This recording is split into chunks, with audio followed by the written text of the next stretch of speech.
Здравствуйте, дорогие наши подписчики и гости нашего канала. Сегодня поговорим о том, что Bentley Continental GT Speed 2022 года – это не лебединая песня W12. Bentley говорит, что было бы стыдно не использовать то, что по сути является новым двигателем.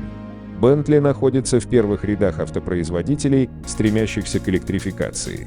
В конце прошлого года 102-летняя компания объявила, что к 2023 году каждый Bentley будет иметь гибридный вариант, к 2026 году в продаже не будет Bentley, не являющегося гибридным, а к 2030 году не будет ни одного гибридного автомобиля.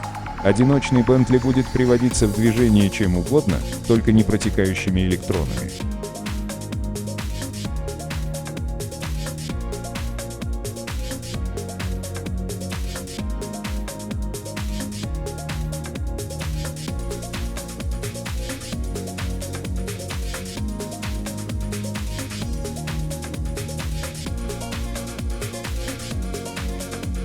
Не только это, но и головная компания Bentley, Volkswagen, недавно объявила о прекращении разработки всех двигателей внутреннего сгорания. Audi сделала то же самое. Это заставило нас задуматься, неужели Bentley Continental GT Speed 2022 года последний раз мы увидим новую версию легендарного 6,0-литрового Twin Turbo W12 от Bentley? По словам Адриана Халмарка, главного исполнительного директора Bentley, это определенно не так. Если вам интересно, во время презентации новой Speed в прямом эфире, которая проходила на Zoom, у нас была возможность ответить на несколько вопросов от Халмарк в ходе собеседования за круглым столом. Когда мы спросили, является ли Speed лебединой песней для W12, мы получили категорический отказ.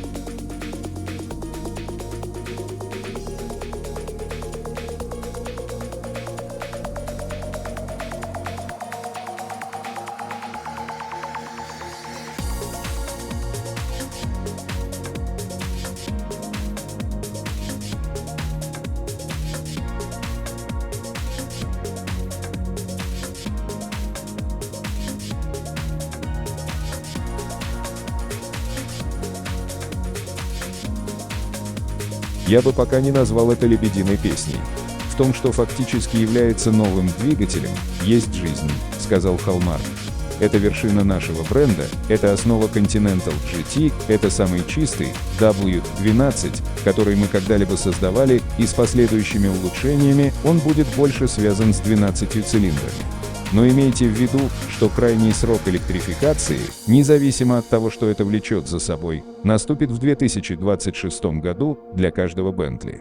На самом деле это означает, что не может быть трансмиссии Bentley, которая не была бы электрифицирована каким-либо образом.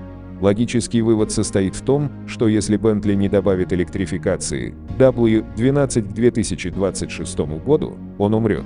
Но Халмарк упомянул, что Bentley не будет выпускать подключаемую версию W12 из-за всей дополнительной массы. W12 уже тяжелый, и добавление достаточно большой батареи для работы FEV подтолкнет снаряженную массу до уровня Bentley, не хочет иметь с ней дело.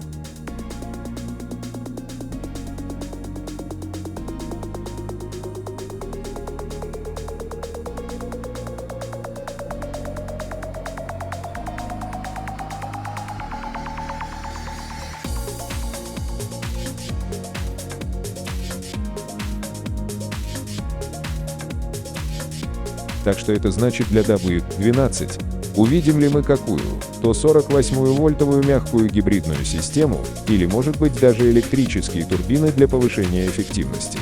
Халмарк не упомянул, что ждет W12 в будущем, но изменения должны быть внесены к 2026 году, если Bentley хочет, чтобы их фирменный двигатель работал и после этой даты. В любом случае, мы счастливы, что Bentley W12 здесь, чтобы остаться, по крайней мере, немного дольше.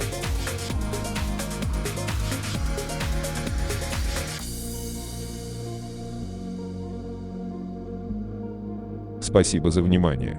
Подписывайтесь на наш канал, чтобы не пропустить интересные новости от мировых автопроизводителей.